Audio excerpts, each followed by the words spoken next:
Target আমরা স্বীকার করছি, গ্রেফতারের প্রক্রিয়াটা ঠিক হয় নাই। কিন্তু গ্রেফতারের প্রক্রিয়া ঠিক হয় নাই মানে ওনার বিরুদ্ধে অপরাধের কোনো আপনার আলামত বা অভিযোগ নাই, এটা না। সেরকম কিছু আছে, সেটার প্রেক্ষিতে করণীয় কি আছে সেই ব্যাপারে স্বরাষ্ট্র মন্ত্রণালয় আপনারা খুব অচিরেই দেখবেন স্বরাষ্ট্র মন্ত্রণালয় উপযুক্ত ব্যবস্থা গ্রহণ করবে।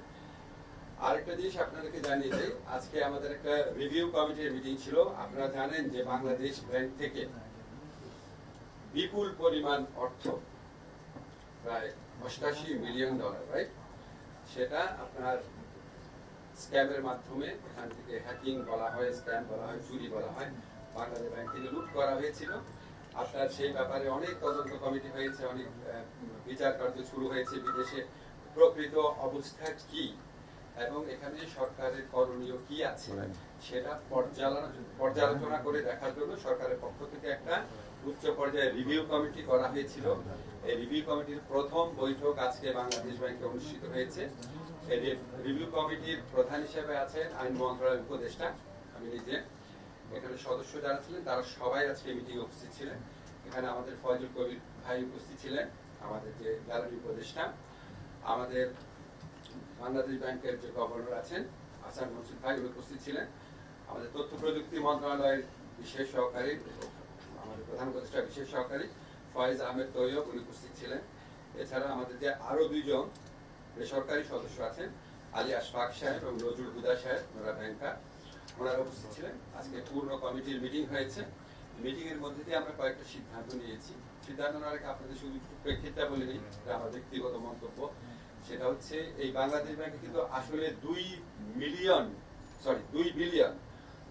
বিলিয়ন ডলার এখান থেকে চুরি করার, লুট করার প্ল্যান ছিল। এটা আপনার শেষ পর্যন্ত করা গেছে $88 মিলিয়ন। তার মধ্যে $66 মিলিয়ন আমরা এখনো উদ্ধার করতে পারি নাই, বাকিটা উদ্ধার হয়েছে।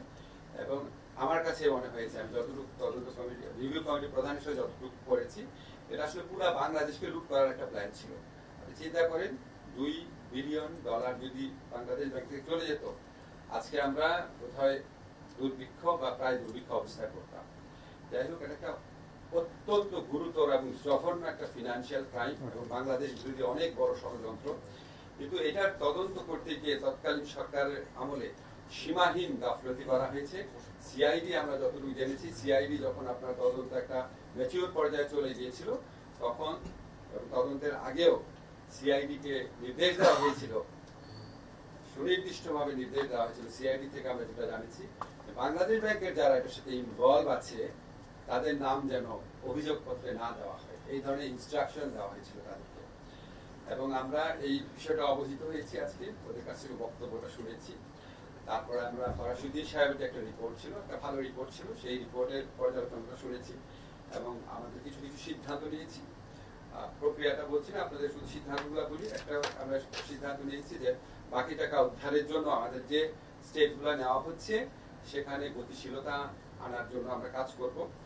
আর হচ্ছে এই জিনিসটা যে বাংলাদেশ এন্ড থেকে যারা এই অপরাধের সাথে দায়ী ছিল তাদেরকে বিচারের সম্মুখীন করার জন্য সিআইডি যে তদন্ত হয়েছে সেই তদন্তটা বিষয়ে পরবর্তী করণীয় আমরা ঠিক করব। এটা আমি এখন আপনাদের ডিসক্লোজ করছি না।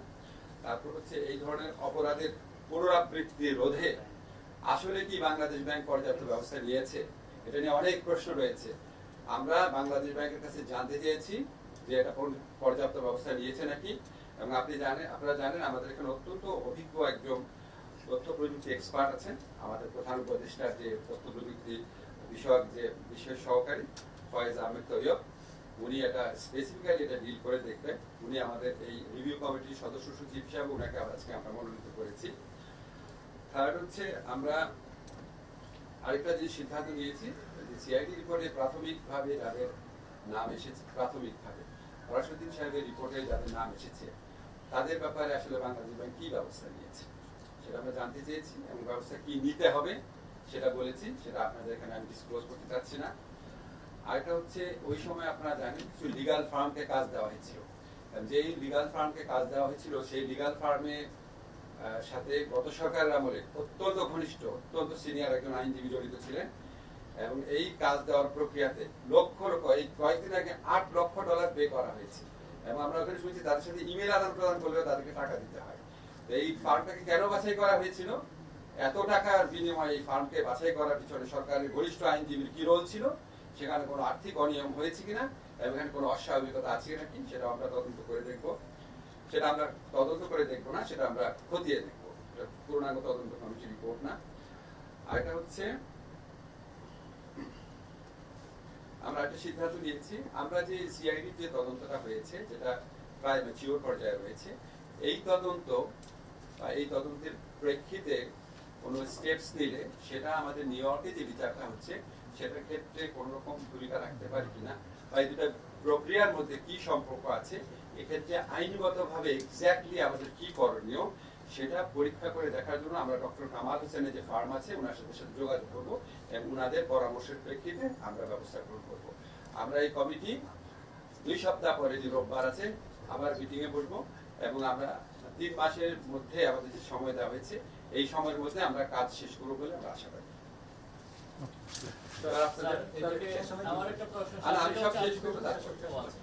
আচ্ছা, আর আমাদের কিছু রুটিন কাজ আছে আপনাদেরকে জানাই। আমরা রাজনৈতিকভাবে হয়রানিমূলক যে মামলা হয়েছে ফ্যাসিস্ট সরকারের আমলে, তার মধ্যে এই পর্যন্ত ৭,১৮৪টি মামলা আইন মন্ত্রণালয় থেকে প্রত্যাহারের সুপারিশ করা হয়েছে। সুপারিশ করা তো অল্প কিছু লাগে, সুপারিশ হয়ে যায় ৭,১৮৪।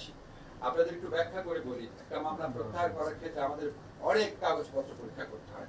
অনেক সময় এমন মামলা আসে যে মামলা আসলে রাজনৈতিক হয়রানিমূলক না, এবং অনেকে অনেকভাবে নাম ঢুকে দেয়। প্রতিনিয়ত আমাদের আইন মন্ত্রণালয়ের কর্মকর্তা এবং স্বরাষ্ট্র মন্ত্রণালয়ের কর্মকর্তারা ওনারা প্রতিনিয়ত এটা আপনার খতিয়ে দেখছেন, অনেক কাগজপত্র ডিল করতে হয়। আমাদের মানে বাইরের থেকে দেখলে মনে হয় যে আমরা আসলে খুব দ্রুত করছি নাকি।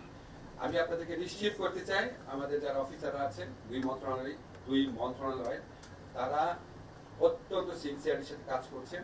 এর চেয়ে দ্রুত কাজ করা সম্ভব কিনা আমার জানা নাই, তারপরেও আমরা এখানে আরো অফিসার নিয়োগ করে এটাকে আরো দ্রুততর করার চেষ্টা করছি।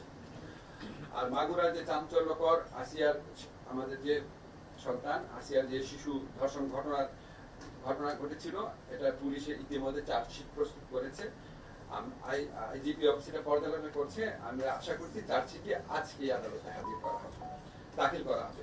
এবং আপনারা জানেন আমরা আইনগত যে পরিবর্তন এনেছি, পরিবর্তনের পর এই চার্জশিট দাখিল করার পর 90 দিনের মধ্যে বিচার কাজ সম্পন্ন করতে হবে। তবে আমরা যেহেতু ফরেন্সিক রিপোর্ট পেয়েছি, ডিএনএ রিপোর্ট পেয়েছি, ডিএনএ তে যেহেতু আলামত মিলেছে, আমার ধারণা এই বিচার কার্য এর চেয়েও আরো মানে অনেক দ্রুত গতিতে শেষ হবে আমার ধারণা এবং আশাবাদ। আরেকটা বিষয় আপনারা জানেন যে বিবাহ নিবন্ধন যে বিধিমালা, সেটা আমরা সংশোধন করে এটাকে জেন্ডার বৈষম্যমূলক বিধান বাতিল করেছি। অনলাইনে বিবাহ এবং তালাক নিবন্ধন করার বিধান সংযোজন করেছি। আমাদের সরকারের একটা আছে, কমিটমেন্ট আছে যত পারা যায় ডিজিটালাইজেশন করার। এই জন্য এখানে একটু অগ্রগতি হলো আপনাদের জানাতে চাচ্ছি। কিছু কিছু ক্ষেত্রে আপনারা জানেন আমরা যে পদক্ষেপগুলো বললাম, কুমারী শব্দটি বাদ দিয়েছি, মহিলা সাক্ষীদের স্বাক্ষরের জন্য প্রয়োজনীয় স্থান যুক্ত করা হয়েছে, বরপরের ছবি যুক্ত করার বিধান করা হয়েছে, দেড়মোহরের পরিমাণের দফাটি স্পষ্টীকরণ করা হয়েছে। এবার আপনাদের সাম্প্রতিক জামিনের প্রসঙ্গে বলি। আমি দেখি জামিন হলেই খালি বলা হয় আইন মন্ত্রণালয় কি করছে বা সিকিউরিটি কি করছে। আপনাদের প্লিজ কাইন্ডলি সাংবাদিকদের মাধ্যমে আমাদের সব ভাই বোন যারা আছেন বাংলাদেশের মানুষ, আপনাদের বিনীতভাবে বলছি আপনারা প্রকৃত অবস্থাটা একটু শোনেন, বোঝার চেষ্টা করলে আমি খুশি হব। এটা হচ্ছে জুলাই অগাস্ট গণঅভ্যুত্থান পরবর্তী সময় বৈষম্য বিরোধী আন্দোলনের বিভিন্ন মামলায় যেসব জামিন হয়েছে আমরা সেগুলো তথ্য পর্যালোচনা করে দেখেছি। প্রায় সকল মামলায়, রিপিট করি, প্রায় সকল মামলায় হাইকোর্ট থেকে আগাম জামিন দেওয়া হয়েছে। আপনারা জানেন হাইকোর্টের বিষয়ে কোনো মন্তব্য বা ব্যাখ্যা করার এখতিয়ারই আমাদের নাই। হাইকোর্ট আর আমাদের মন্ত্রণালয়ের সাথে সংশ্লিষ্ট না, হাইকোর্ট হচ্ছে প্রধান বিচারপতি বা আপিলের ডিভিশনের অধীন। তো এখানে আপনার অধিকাংশ মামলা হাইকোর্ট থেকে আগাম জামিন প্রদান করা হয়েছে। আগাম জামিন প্রদান করার পর হাইকোর্টের আদেশ অনুযায়ী জামিন প্রাপ্তরা কেবল অধস্তন আদালতে বেইল বন্ড দাখিল করে, লিগ্যাল প্রসিডিউর আপনারা জানেন। জামিন তো আর অধস্তন আদালত দেয় নাই, জামিন দেওয়া হয়েছে হাইকোর্ট থেকে অধিকাংশ মামলায়। যেমন বগুড়ায় 130টি মামলায়, শুধু বগুড়া থেকে দাখিল 130টি মামলায় হাইকোর্ট বিভাগ থেকে আগাম জামিন দেওয়া হয়েছিল। এই সমস্ত ক্ষেত্রে আমরা অধস্তন আদালত বা আইন মন্ত্রণালয়, আমরা কালেকটিভলি বা অধস্তন আদালত যে কাজটা করি সেটা আপনাদের বলে দিই। যখন এরকম আগাম জামিন দেওয়া হয়, দেওয়ার পর আগাম জামিনের পিরিয়ডটা যখন শেষ হয়, ধরো 4 সপ্তাহের আগাম জামিন দিল, এই 4 সপ্তাহের মধ্যে তো অধস্তন আদালতে এটা এখতিয়ারাধীন বিষয় না। 4 সপ্তাহ যখন শেষ হয় তখন পুনরায় জামিন চাইতে গেলে অধস্তন আদালত থেকে অধিকাংশ ক্ষেত্রে, অল্প কিছু ব্যতিক্রম ছাড়া অধিকাংশ ক্ষেত্রে সেই জামিনটাকে খারিজ করে, বাতিল করে তাদেরকে জেলে প্রেরণ করা হয়েছে। তবে কিছু কিছু ক্ষেত্রে অধস্তন আদালত থেকেও জামিন দেওয়া হয়েছে।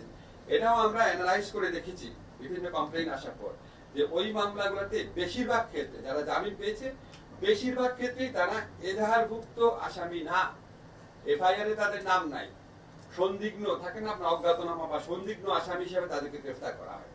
এবং এর মধ্যে আবার কিছু কিছু ক্ষেত্রে পুলিশ যখন ফরওয়ার্ডিং পাঠায় তখন ওই আসামি রাজনৈতিক পরিচয় কি বা এই ক্ষেত্রে তার সংশ্লিষ্টতা কতটুকু আছে সেই সম্পর্কে কোনো তথ্য থাকে না। ফলে নিম্ন আদালতের এই সমস্ত ক্ষেত্রে জামিন দেওয়া ছাড়া উপায় থাকে না, সন্দিগ্ধ আসামিদের জামিন দেওয়া হচ্ছে, এজাহারভুক্তদের না, এবং পুলিশ ফরওয়ার্ডিং এ যাদের রাজনৈতিক পরিচয় আছে তাদের ক্ষেত্রে। তবে এরও কিছু ব্যতিক্রম আছে, যখন কিছু ব্যতিক্রম থাকে তখন আমরা যখন দেখি হত্যা মামলার আসামি বা এই ধরনের আসামি নিম্ন আদালত থেকে জামিন পেয়ে গেছে, আমরা সাথে সাথে উচ্চ আদালত থেকে এই জামিন বাতিল করার জন্য অ্যাটর্নি জেনারেল অফিসের মাধ্যমে আমাদের যেটুকু করণীয় অ্যাটর্নি জেনারেল অফিসকে রিকোয়েস্ট করে আমরা আপিল দায়ের করি। এবং কিছু ক্ষেত্রে দেখা গেছে নিম্ন আদালত হাইকোর্ট থেকে জামিন পাওয়ার পরও আমরা অ্যাটর্নি জেনারেল অফিসের মাধ্যমে আপিলের ডিভিশন সেটাকে চ্যালেঞ্জ করি। আমি সোজা করে আপনাদের বিষয়টা ব্যাখ্যা করি 3-4 লাইনে। অধিকাংশ মামলায় জামিন হয়েছে হাইকোর্ট থেকে, যেখানে আমাদের এই আইন মন্ত্রণালয়ের কোনো ব্যাখ্যা প্রদান করা বা কিছু করার কোনো স্কোপ নাই। আমাদের একটাই উপায় আছে, সেটা হচ্ছে হাইকোর্ট যেই সময়ের জন্য জামিনটা দিয়ে দেয় সেই সময়টা যখন অবসান হয় তারপর নিম্ন আদালতের এখতিয়ারের প্রসঙ্গ আসে। ওই সমস্ত ক্ষেত্রে অধিকাংশ ক্ষেত্রে নিম্ন আদালত জামিনটা পুনরায় যখন চাওয়া হয় সেটা আদেশটাকে খারিজ করে তাদেরকে কারাগারে প্রেরণ করা যায়। আরেকটা জিনিস করার আছে আইন মন্ত্রণালয়, সেটা হচ্ছে হাইকোর্ট থেকে এরকম জামিন দেওয়ার পর অ্যাটর্নি জেনারেল অফিসের মাধ্যমে এর বিরুদ্ধে আপিল করা। অধিকাংশ ক্ষেত্রে আমরা সেটা করে থাকি। কখনো কখনো এত জামিন দেওয়া হয় যে মানে অ্যাটর্নি জেনারেল অফিস সেটা ট্র্যাক করতে পারে না। এটা সাম্প্রতিক কিছু কিছু ঘটনা ঘটেছে। তো আমি আপনাদেরকে শুধু একটু বলতে চাই যে আমার জানা মতে এই যে মানে এত জামিন দেওয়া হচ্ছে এই ব্যাপারটা মানে আমাদের প্রধান বিচারপতি আপিলের ডিভিশন ওনারা অবগত আছেন, এবং আমার ধারণা এটা কথা বলার আমার একটা আমার নাই, এই ব্যাপারে উপযুক্ত করণীয় কি এটা ওনারা আমাদের চেয়ে ভালো বুঝেন, ওনারা ব্যবস্থা নেবেন। বিডিআর এর বিষয়গুলো কি? বিডিআর আমি শেষ করি।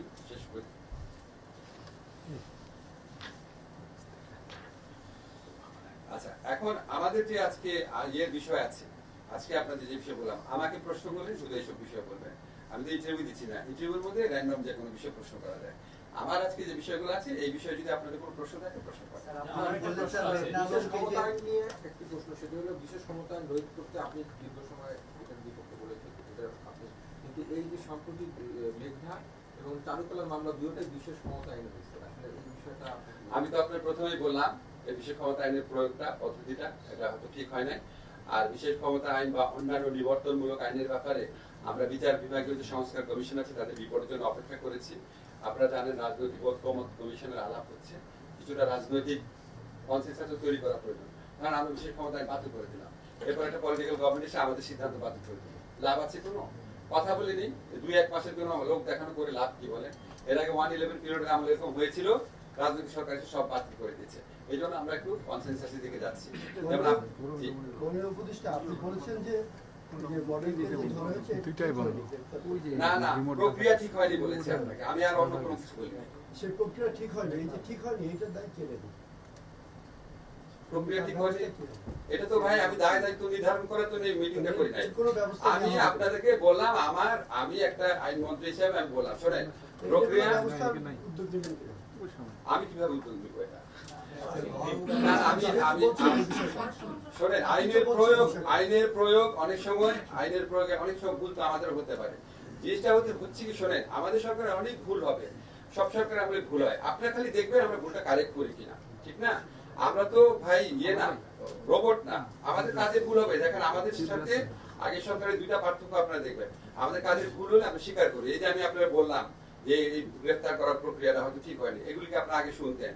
প্রক্রিয়া ঠিক হয়নি, যার প্রক্রিয়াটা কিভাবে কারেক্ট করা হয় বা কারেক্ট করা যায় কিনা সেটাও দেখবেন। আমরা তো যখনই আপনারা যখন সমালোচনা করেন সেখান থেকে সাথে সাথে মেসেজটা নিয়ে যতটুকু করার চেষ্টা করি, সেটা আপনি দেখবেন কি করা হচ্ছে।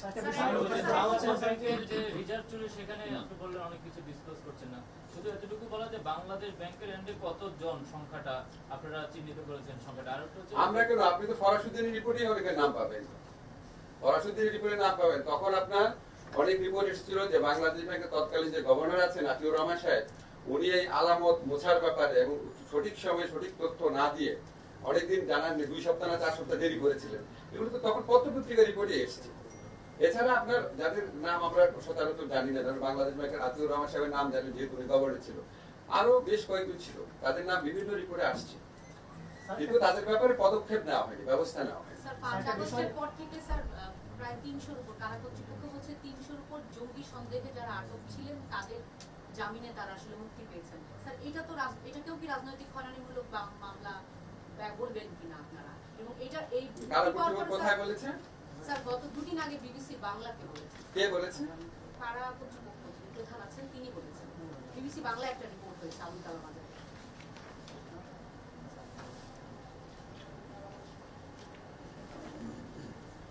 জঙ্গি মানে কি আপনি সন্ত্রাস বিরোধী আইনে বলতে চাচ্ছেন? উনি যেটা বলেছেন যে জঙ্গি বা জঙ্গি সন্দেহে যারা অভিযুক্ত এরকম 300 জনের জামিনে মুক্তি পেয়েছে। আচ্ছা, আমি এক্সাক্ট নাম্বার আপনাকে বলতে পারবো না, কিসের ভিত্তিতে বলছি না বলতে পারবো না। আমরা বিগত সরকারের আমলে জঙ্গি সন্দেহে কত রকম মামলা হয়েছে আপনাদের ধারণা আছে? মনে আছে? কত সাধারণ মানুষকে জঙ্গি সাজিয়ে গ্রেফতার করা হতো, এটা আপনারা জানেন তো নাকি? তো এখন জঙ্গি সাজিয়ে গ্রেফতার করা জঙ্গি হতে এক না। যাদের বিরুদ্ধে ক্রেডিবল অভিযোগের ক্রেডিবল তথ্য প্রমাণ আছে তাদের ক্ষেত্রে জামিন দেওয়া হয়েছে কিনা সেটা আমাদের ধর্তব্য বিষয়। যাদেরকে রাজনৈতিক হয়রানিমূলক ভাবে জঙ্গি মামলা দেওয়া হয়েছে না, আপনি যে প্রশ্ন করলেন আপনাকে আমি প্রশ্ন করি, আপনি এটা জানেন না? এগুলো তো সবাই জানি আমরা, প্রশ্ন করার খাতিরে প্রশ্ন করার উত্তর দেওয়ার খাতিরে উত্তর অন্যরকম। রাজনৈতিক হয়রানি করার জন্য জঙ্গি সাজানো হয় নাই। আমার ঢাকা বিশ্ববিদ্যালয়ে রাজনৈতিক হয়রানি করার জন্য যদি শিবির সাজানো হয়, পিটিএ পুলিশে দেওয়া হয়, তাহলে মামলা করা হয় নাই? আমার ঢাকা বিশ্ববিদ্যালয়ে তো মামলা করা হয়েছে। তো কোন মামলায় জামিন হয়েছে, কোন মামলায় হয়নি সেটা দেখতে হবে, 1 নাম্বার। 2 নাম্বার, এগেইন আপনারা যারা রিপোর্টার আছেন আপনারা কাইন্ডলি জামিনটা কোথা থেকে হয় সেটা ভালো করে ইনভেস্টিগেট করে সেটা উল্লেখ করবেন। জামিন হওয়ার বেইল বন্ড দাখিল করা এক জিনিস না। কারণ যদি হাইকোর্ট থেকে কোনো জামিন হয়, ওই জামিন বলে যদি কেউ বেইল বন্ড অধস্তন আদালতে জারি করে, এটা কি অধস্তন আদালত জামিন দিল? এটা হাইকোর্ট জামিন দিল। বেইল বন্ড দাখিল করে অধস্তন আদালতে নিতে বাধ্য, এটা একটা প্রসিডিওর। জামিন তো নিম্ন আদালত দিল না। সেগুলো আপনারা খেয়াল করে, যদি আমাদের এখানে থাকে, আমাদের সরকারের নীতি হচ্ছে আমরা বিচার বিভাগের কাজে হস্তক্ষেপ করি না। আমাদের একটা আছে যেখানে আপনার ক্রেডিবল ইনফরমেশন আছে, সেখানে আপনার আমাদের যেটা লক্ষ্য থাকে আর কি, কালেকটিভ লক্ষ্য, যেখানে ক্রেডিবল ইনফরমেশন আছে অপরাধ সংশ্লিষ্টতা বা জঙ্গি সংশ্লিষ্টতা, সন্ত্রাসী সংশ্লিষ্টতা, সেখানে আমরা মনে করি যে বিচারকরা তাদের বিচারিক বিবেচনা প্রয়োগ করে সিদ্ধান্ত নেবেন। একটা বিষয় বাংলাদেশকে নিয়ে বলা হচ্ছে, একটা বিষয় সৌদি আরবের রাজনীতিকে জড়িয়ে অনেক নিউজ হচ্ছে এবং দুদেশের সম্পর্ক পর্যন্ত নিয়ে কথা হচ্ছে। সরকার এই বিষয়টি নিয়ে আলোচনা করেছে না, ওই পর্যন্ত যাচ্ছে কিনা বিষয়গুলো? না, ওটা নিয়ে আমরা আজকে মিটিংয়ে আলোচনা করি। মাননীয় উপদেষ্টা মাননীয় প্রধান বিচারপতি পৃথক সচিবালয় গঠনের একটা বক্তব্য দিয়েছেন। এটা আগেও বলেছি, শোনেন, এটা আমাদের প্রধান বিচারপতি সাহেব উনি অত্যন্ত মানে সংস্কার প্রতি আগ্রহী মানুষ, অত্যন্ত মানে সুশিক্ষিত মানুষ। ওনার যেমন সংস্কার ভাবনা আছে, আমাদের সংস্কার ভাবনা আছে, যেটা আমরা আইন মন্ত্রণালয়, আমাদের মাননীয় প্রধান বিচারপতি, আমাদের বিচার বিভাগের সংস্কার কমিশন, অধিকাংশ ক্ষেত্রেই আমরা সংস্কারের কি কি সংস্কার প্রয়োজন সেই ব্যাপারে ঐক্যমত পোষণ করেছি অলমোস্ট সব ক্ষেত্রেই। তার মধ্যে একটা হচ্ছে বিচার বিভাগের সচিবালয় প্রতিষ্ঠা। এখন এটা আমরা অনেক কনসালটেশন করে করতে চাচ্ছি, বিকজ এটা একটা মেজর স্টেপস হবে। এগেইন একটুখানি হলে তো রাজনৈতিক দল সেটা আলোচনা করবে, এত বড় একটা সিদ্ধান্ত। এখন আপনি তো বুঝতে পারছেন, আপনারা অনেক সময় দেখবেন কি আমরা টাইম নিচ্ছি। যাই হোক, আপনাদের একটা তথ্য জানাই, যেমন আমাদের ধরেন ডিজিটাল সিকিউরিটি অ্যাক্ট, যেটা নিয়ে আমাদের অনেকবার অনেক আগে আপনাদের বলেছিলাম চেঞ্জ করছি, বাতিল করে দিব, বাতিল করে নতুন আইন করবো। তথ্য কি আমরা ডিজিটাল না নিরাপত্তা সুরক্ষা আইন, সাইবার সুরক্ষা আইন নামে যে আইনটা হচ্ছে, আমি এটা আবার আমাদের এবারে আজকের বৃহস্পতিবার মিটিংয়ে উঠতে পারে। সেটা লাস্ট পর্যায়ে আমাদের যারা সবচেয়ে সমালোচনা করেছে আইনি টেক্সট নিয়ে, সবচেয়ে সমালোচনা যারা করেছে, এই সমালোচকরা আমাদের বন্ধু, এই যেন নাম বলে দিই, আইরিন খান আপা, তারপর ইফতেখারুজ্জামান, শহীদুল আলম ভাই, বুঝছেন, এনাদের মতো আরো প্রায় 20 জন যারা সবচেয়ে সমালোচনা করেছে, ওনাদেরকে নিয়ে আমরা বসেছি যে আপনারা বলেন কোথায় কি চেঞ্জ করবো। এটা করে আমরা ফাইনাল ড্রাফট করেছি। তা আমি যখন আমাদের ফয়েজ আহমেদ তৈয়বের কাছে বললাম আমার একটু ফাইনাল ড্রাফটটা পাঠান, উনি আমার পাঠা বললো ভাইয়া এটা 32তম ড্রাফট, 32 বার চেঞ্জ করেছি। আমরা প্রচন্ড ভাবে চেষ্টা করছি, মানে সিভিল সোসাইটি থাকতে এত বড় বড় কথা বলতাম, এখন আমাদের হাতে আইন নিয়ে যেন মানুষের মনে কষ্ট না থাকে, প্রশ্ন না থাকে, চেষ্টা করছি। আবার ভুল হলে আবার কারেক্ট করবো। তবে আপনার মানে পিছনে এফোর্টটা বোঝানোর জন্য আমি এত কথা বললাম, পিছনে এফোর্টটা বোঝানোর জন্য। আমরা আইন চেঞ্জ করতে চাই, নীতি চেঞ্জ করতে চাই, কিন্তু একটুখানি রাজনৈতিক মানে ঐক্যমতের প্রয়োজন আছে। সচিবালয় পৃথকের পরিপূর্ণ সদিচ্ছা আমাদের আছে, তবে এই ব্যাপারে একটুখানি আপনার একটু রাজনৈতিক ঐক্যমতের দিকে লক্ষ্য রাখছে। স্যার, আপনি তো স্যার প্রবাসী কল্যাণের দায়িত্ব আছে স্যার। মেঘনা আলমের এই ঘটনার কারণে সৌদি আরবের শ্রম বাজারটা ক্ষতিগ্রস্ত হওয়ার কোনো সম্ভাবনা আছে কিনা? আপনাদেরকে একটা জিনিস বলি, মিডল ইস্টে এখন একমাত্র সৌদি আরবে আমাদের শ্রম বাজার আপনার পুরোপুরি উন্মুক্ত আছে, এবং অন্যান্য দেশে কিছু কিছু দেশের শ্রম বাজার বন্ধ হয়ে গেছে। আমাদের সরকার আমলে বন্ধ হয়নি, আগেই হয়েছে। আপনার যেমন একটা দেশে আর কি, যে আপনি জানেন যে কফিলকে গলা কেটে মেরে ফেলছে বাংলাদেশের শ্রমিক, ওরা রাগ করে বন্ধ করে দিয়েছে, তা আমাদের কিছু করার নেই। তারপর আপনার আমাদের যে বৈষম্য বিরোধী ছাত্র আন্দোলনের সাথে সংহতি জানিয়ে যে সমস্ত আন্দোলন হয়েছিল, ওইটা খুবই গ্লোরিফাইড একটা ব্যাপার। ওনারা নিজের জবকে চোখের মধ্যে ফেলে দিয়ে আমাদের সাথে আন্দোলনের সংহতি জানিয়েছেন, অনেক অনেক প্রশংসার ব্যাপার। কিন্তু এটার কারণেও আবার শ্রম বাজারের উপর একটা নেগেটিভ ইম্প্যাক্ট করেছে। এখন ধরেন, যখন আমি অ্যাক্টিভিস্ট ছিলাম তখন আমি কি চিন্তা করতাম যে ডিজিটাল সিকিউরিটি অ্যাক্ট প্রয়োগ করা হলো কেন, বা বিশেষ ক্ষমতা আইন প্রয়োগ করা হলো কেন। এখন যখন আমি সরকারের দায়িত্বে আছি, আমাকে কি একটু সৌদি আরবে যারা প্রবাসী শ্রমিক আছে তাদের স্বার্থটা চিন্তা করবো না, বা কোনো কারণে ওই বাজারটা সংকুচিত হয় নাকি এটাকে আমি চিন্তা করবো না? ফলে তো আমি বলি কি, ধরেন যখন আমরা অ্যাক্টিভিস্ট থাকি তখন আমরা একটা বাড়ির একটা কক্ষ দেখি, আর যখন সরকারের দায়িত্বে আছে সবগুলা কক্ষ দেখি, দেখে তারপর সিদ্ধান্ত নেই। এখন এই জন্য আপনার অ্যাক্টিভিস্টদের কাছে বা আপনাদের কাছে মনে হতে পারে যে দেরি করছে কেন, বা এরকম সিদ্ধান্ত নিল কেন, মানে একটু সামগ্রিকতা দেখে সিদ্ধান্ত নিল। সৌদি আরব আমাদের জন্য অত্যন্ত গুরুত্বপূর্ণ, শুধু তো আপনার শ্রম বাজার না, আপনি জানেন ওখানে কত মানুষ ওখানে হজ করতে যায়, হজের কোটা তারা নির্ধারণ করে। তাছাড়া আমাদের উন্নয়ন সহযোগিতা হিসাবে সৌদি আরব বিরাট ভূমিকা রয়েছে। শেষ কোয়েশ্চেন, জি। তালিকা করতে করতে তো যান শেষ হয়ে যাচ্ছে। আমরা বিভিন্ন মানে খুব দীর্ঘ প্রক্রিয়া, জেলা পর্যায় থেকে আসে, আমরা এখানে ফাইনাল করি। যেমন আপনাদের জন্য মিটিংটা দেরি করে করছি, প্রতি রোববার দিন মিটিং করি আমরা, এটা আজকে মিটিং কিছু উজ্জ্বল হবে। তো এটা আমি আপনার বলতে পারবো না, তবে 50,000 থেকে 1 লক্ষ, 50,000 থেকে 1 লক্ষ খুব রাফলি বললাম, বিকজ এটা তো আমরা অনেক মামলা নতুন নতুন আসছে আমাদের ধারণার বাইরে। আমাদের সরকারের মেয়াদের মধ্যে আমরা ইনশাল্লাহ অন্তত 70-80% করে যেতে পারবো। তারপর যারা আসে তারা তো রাজনৈতিক সরকার, তারা তো করবে। স্যার, রেমিটেন্স নিয়ে রেকর্ড ওভার রেকর্ড তৈরি হচ্ছে। জি স্যার, এখানে যেটা আপনি দায়িত্বে একটা প্রশ্ন করতে চাচ্ছি, স্যার, প্রবাসীদের অনেক দিনের একটা দাবি, পানের দাবি আছে যে তারা উজাড় করে দিচ্ছে আমাদের দেশটা হলো সবাই পুরা বাংলাদেশকে, বাংলাদেশকে স্যার, জি। সরকার তো বাংলাদেশ আস্থা আছে বলে তারা হ্যাঁ, এখন কি প্রবাসী ভোটাধিকার? স্যার, এই ধরনের আচ্ছা, আমি আপনার একটা কথা বলি, আমাদের প্রবাসী ভাইরা যেই রেমিটেন্স পাঠাচ্ছেন ওনাদের প্রতি আমাদের কৃতজ্ঞ থাকা উচিত। অনেকে বলে যে বাংলাদেশে প্রবাসী আছে, তারপর গার্মেন্টস আছে, প্রবাসীরা যে ভূমিকা রাখে তার সাথে কোনো কিছুই তুলনীয় না। ওনারা এই সরকারে আপনার ডক্টর মোহাম্মদ ইউনূস স্যার, উনি আপনার ফোন করে যখন মিডল ইস্ট থেকে যারা স্টেশন শ্রমিক জেলে ছিলেন তাদেরকে দেশে আনার ব্যবস্থা করলেন, শত শত শ্রমিককে জেল থেকে বাংলাদেশে ফেরত পাঠানো হয়েছে। এরপর পরই তাছাড়া প্রবাসীরা এই ছাত্র জনতার যে আন্দোলন ছিল এটার সাথে একনিষ্ঠভাবে জড়িত ছিল। তো ওনাদের এই ভালোবাসার প্রতিফলন হচ্ছে ওনারা যে রেমিটেন্স পাঠাচ্ছেন। আর আমরা প্রবাসী কল্যাণ মন্ত্রণালয় থেকে কিছু কিছু পদক্ষেপ নিয়েছি রেমিটেন্সকে উৎসাহিত করার জন্য। এটার ফলশ্রুতি হিসাবে আমরা এই রেমিটেন্সের বৃদ্ধি দেখছি। আমাদের এই অর্থনৈতিক দুর্দশার সময় রেমিটেন্স না আসলে সত্যি দুর্দশায় পরিণত হতো, এবং আমরা ওনাদের প্রতি কৃতজ্ঞ। আর ভোটাধিকার কিন্তু এই কৃতজ্ঞতার ব্যাপার না, ভোটাধিকার ওনাদের নাগরিক হিসাবে অধিকার। বহু আগে এটার ব্যবস্থা নেওয়া উচিত ছিল, কেন রাজনৈতিক সরকারগুলো 5 বছর করে টাইম পিরিয়ড নেয় নাই, আর ফ্যাসিস্ট সরকার ছিল 15 বছর। কথায় কথায় বলতো নাকি ডিজিটাল বাংলাদেশ। ডিজিটাল বাংলাদেশ 15 বছরে ডিজিটালাইজ করে প্রবাসীদের ভোটাধিকার দেওয়া হলো না কেন? ঠিক না? এটা তো মানে এটা কোনো ইলজিক্যাল কোয়েশ্চেন না। 15 বছর একটা সরকার থেকে দিতে পারে নাই।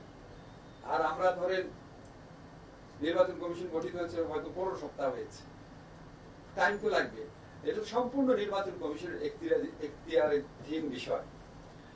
ওনারা বিভিন্ন পদ্ধতি পরীক্ষা করে দেখছেন। ওনারা কিন্তু প্রেস রিলিজও করেছেন। আমার সাথে ওখানে সচিবের সাথে যে মিটিং হয়েছিল আমি শুনেছি কি কি পদ্ধতিতে দেওয়া যায়, পোস্টাল ব্যালটের মাধ্যমে দেওয়া যায় নাকি, তারপরে আপনার ডিজিটাল মাধ্যমে দেওয়া যায় নাকি, প্রক্সি ভোট দেওয়া যায় নাকি, সবগুলো ওনারা পরীক্ষা করে দিচ্ছেন। এবং আমার কাছে মনে হয়েছে ওনারা ডিটারমাইন্ড, এটা কিন্তু ওনাদের কর্তৃত্বাধীন বিষয়। আমাদের সরকারের পক্ষ থেকে সবসময় বলা হয়েছে আমরা প্রবাসীদের ভোটাধিকারের ব্যাপারে অত্যন্ত রেসপেক্টফুল, আমরা চাই না। আর এটা তো ওনাদেরকে করতে হবে। তো ওনারা, আমি যতটুকু জানি, ওনারা বদ্ধপরিকর আছেন কোনো না কোনো প্রক্রিয়ায়, যদি সীমিতভাবে হলেও হয়, কোনো না কোনো প্রক্রিয়ায় ওনারা এটা করতে বদ্ধপরিকর, এটুকু আমি আপনাকে বলতে পারি। আর একটা কথা বলে রাখি আপনাদের, ভোটাধিকার আমরা যদি হাফ ডানও করে রেখে দিতে পারি, আমি মনে করি যারা রাজনৈতিক সরকারগুলো 5 বছর ধরে ক্ষমতা আসে, ওনাদের যদি মিনিমাম মানে দায়িত্ববোধ থাকে, আমাদের কাজটাকে যেন ওনারা সম্পূর্ণভাবে এগিয়ে নিয়ে যান। কারণ আমরা হয়তো প্রক্সি ভোটিং করতে পারলাম, ওনারা সেই জন্য ডিজিটাল ভোটিং করেন বা আরো এটাকে এফিশিয়েন্ট একটা সিস্টেমে পরিণত করার চেষ্টা করেন। আপনাদের অনেক ধন্যবাদ। সামনে ইলেকশন সম্ভব স্যার? অন্তর্বর্তী সরকার যে ইলেকশনটা দিচ্ছে সেখানে কি সম্ভব কিনা? এটা তো আপনাকে বললামই, চেষ্টা করতে বললাম না যে এটা তো সম্ভব না। না, আপনি যে একবার করে আপনি প্রশ্ন শুনেছেন, আপনি আবার রেকর্ডটা শুনেন, ক্লিয়ার আনসার পাবেন। আমি বলেছি এটা নির্বাচন কমিশনের বিষয়। নির্বাচন কমিশন আমাকে বলেছে তারা একটা না একটা পদ্ধতিতে এটা করে যেতে বদ্ধপরিকর। এটা আগামী নির্বাচনকে সামনে রেখেই তারা করছে। জি, লাস্ট কোয়েশ্চেন, লাস্ট। রাষ্ট্রের জন্য হুমকি স্বরূপ এমন অনেক সন্ত্রাসীরা আটক ছিলেন 5 আগস্টের সরকার ছেড়ে দেয়। দেশের যে ল অ্যান্ড অর্ডারে এখন বাংলাদেশ সিচুয়েশন, এই কারণে। আচ্ছা ফাইন, আমি আপনাদের সন্ত্রাসীর ক্ষেত্রে কথা বলি। সন্ত্রাসীদের ক্ষেত্রে যে ঘটনা ঘটেছে, কিছু কিছু সন্ত্রাসী আগেই জামিন পেয়েছিল। আপনারা কেন একটু ইনভেস্টিগেট করেন? আপনাদের এখানে কি অনুসন্ধানী সাংবাদিক নাই? যে সুইডেন আসলাম যে মুক্তি বলে, তাকে কে জামিন দিয়েছে? সে তো অনেক আগে জামিন পাওয়া ছিল। জামিন পাওয়ার পর সে জেল থেকে বের হয়নি, হয়তো মৃত্যুর ভয়ে বা ক্রস ফায়ার হওয়ার ভয়ে। জামিন পাওয়ার পরে বের হয়েছে। তারপর বলা হয় সুইডেন আসলাম জামিন পেয়েছে। একটু ইনভেস্টিগেট করেন না কেন? এই জামিন নিয়ে যে এত প্রশ্ন করেন, খালি আমার থেকে উত্তর চান কেন? আপনারা প্রত্যেকটা ইনভেস্টিগেট করেন। সন্ত্রাসী যারা জামিন পেয়েছে তারা কে আগের আমলে জামিন পেয়েছিল, বর্তমান সরকার আমলে বের হয়েছে, তার অধিকার বের হওয়ার, কিছু করার নাই। সন্ত্রাসীদের মধ্যে কারা হাইকোর্ট থেকে জামিন পেয়েছে, কারা আপনার নিম্ন আদালত থেকে জামিন পেয়েছে, কারা জামিন পাওয়ার পর বের হওয়ার পর ওইটাকে উচ্চ আদালতে চ্যালেঞ্জ করে আবার বাতিল করা হয়েছে, কয়জন হাইকোর্ট জামিন দেওয়ার পর আবার আপিলের ডিভিশন আটকে দিয়েছে, কয়জন আবার বের হওয়ার পর পুলিশ আবার গ্রেফতার করেছে। এগুলো থরো ইনভেস্টিগেশন করেন, থরো ইনভেস্টিগেশন করে আমাদেরকে এডুকেট করেন, তারপর আমরা বুঝতে পারবো আমাদের ভুল কোথায়। আমাদের বলতে বুঝাচ্ছি, সব আপনারা তো মানে একটা জবাবদিহিতার একটা ইনফর্মাল ইনস্টিটিউশন অফ অ্যাকাউন্টেবিলিটি। আপনারা যদি খুব thorough in depth information based report করেন, তখন এটা মনে হবে আছে এখানে আমার গাফলতি আছে। মানে আপনি যদি হরে ধরে লিখে দেন এই আদালত থেকে জামিন হচ্ছে, আমি যদি দেখি না এখানে তথ্য অসম্পূর্ণ ভুল, তাহলে তো আর আমার হেল্প হয় না। যাই হোক, আপনারা আমি শুধু বলতে চাই, সন্ত্রাসীদের জামিনের 4টা জিডি ঘটেছে। এটা আগের আমলে জামিন পাওয়া লোকরা আপনার বেল বন্ডে বের হয়ে গেছে। অনেক কিছু, অধিকাংশ জামিন হাইকোর্ট থেকে হয়েছে। এই জামিনগুলো আবার আপিলের ডিভিশনে বেশ কিছু সংখ্যক বাতিল হয়েছে। নিম্ন আদালত থেকে কিছু কিছু জামিন হয়েছে। শোনার পর আমরা আবার এটা হাইকোর্ট ডিভিশনে আপিল করার চেষ্টা করেছি। কিছু কিছু ক্ষেত্রে বের হওয়া ব্যক্তিদেরকে গ্রেফতার করা যায়নি, অধিকাংশ ক্ষেত্রেই গ্রেফতার করা গেছে। আপনাদের সাথে আমি একমত, চিহ্নিত সন্ত্রাসীদের ক্ষেত্রে আপনার জামিন দেওয়ার প্রশ্নটি আমাদের আরেকটু সুগভীরভাবে বিবেচনা করে দেওয়া উচিত। আচ্ছা, এই যে ইয়ে করেন, আপনারা রিপোর্ট করেন না কেন?